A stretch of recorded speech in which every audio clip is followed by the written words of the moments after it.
এই ঐক্যতে সাধারণ মানুষের কি হলো, বা ঐক্য যদি বজায় থাকে সাধারণ মানুষের কি হবে? সরকার এবং বিরোধী দলের মধ্যে যে এক ধরনের ঐক্যের একটা সুর আমরা দেখলাম টু কমব্যাট প্রেজেন্ট ক্রাইসিস, সেটার সাথে এই মাঠের চিত্রটা মানে যায় কি না সেটা আমি একটু পরে আসতেছি। আমি আরেকটু একটু অন্যভাবে শুরু করি জিনিসটা। দেখেন, এই যে পার্লামেন্টে এক ধরনের ঐক্য হলো না, এইটা হয়তো পলিটিক্যাল টেনশন কিছুটা রিডিউস করবে, কিছুটা টেম্পোরারিলি, হ্যাঁ, কিছুটা রিডিউস করবে।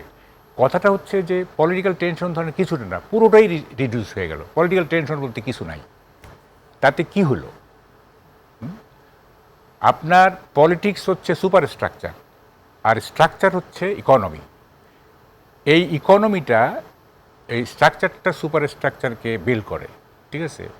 ইকোনমি যেরকম হবে সুপার স্ট্রাকচার সেরকমই হবে, হ্যাঁ। এইটা আপনার কি বলে, ইন অ্যাকর্ডেন্স উইথ এটা হয়। তা আমাদের ইকোনমিটা কি সেইটা আমাদের বুঝতে হবে আগে। পলিটিক্যাল টেনশন রিলিজ হয়ে গেলে অসুবিধাটা কি?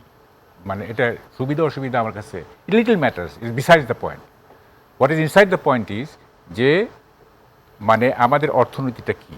আচ্ছা, এই যে দুজন ঐক্য হলো না কালকে, এটা আমার খুব একটা খুব ইন্টারেস্টিং একটা কথা মনে পড়লো, যে এই ঐক্যতে সাধারণ মানুষের কি হলো, বা ঐক্য যদি বজায় থাকে সাধারণ মানুষের কি হবে।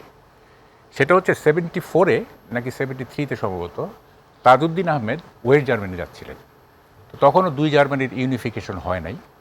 তো ওয়েস্ট জার্মানির সাথে সোভিয়েত ইউনিয়নের তখন মানে আগে একটা বড় বৈরিতা ছিল। ওই সময়টাতে টেনশন ওয়াজ বিং রিলিজড, হ্যাঁ, বরফ গলতেছিল সম্পর্কে।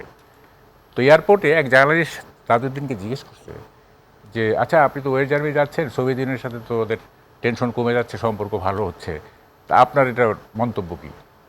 তখন উনি বলছিলেন যে, ইংরেজিতে বলছিলেন যে, grasses perish not only when two elephants fight but also when two elephants mate. দুই হাতি যখন যুদ্ধ করে তখনই শুধু নিচের ঘাস পিষ্ট হয় না, দুই হাতি যখন পরস্পরকে আদর করে তখন একই ঘটনা ঘটে। তো ওয়েস্ট জার্মানি এবং সোভিয়েত ইউনিয়ন হাতি, আমরা থার্ড ওয়ার্ল্ডে যারা আছে, যারা আমরা ঘাস, নিচের ঘাস, সেটা ওরা যুদ্ধ করলেই কি আর বন্ধুত্ব হলেই কি, আমরা পিষ্ট হবই। এখন এই যে দুই দল না, এই কি বলে যে বিএনপি এবং জামাত, আমরা যদি মানে একটু মেটাফরিক্যালি বলি যে হাতি, তাইলে তারা ঐক্য করলেই কি আর ঝগড়া করলেই কি, আমরা নিচের ঘাস মানে সাধারণ মানুষ কিন্তু পিষ্ট হতেই থাকবো।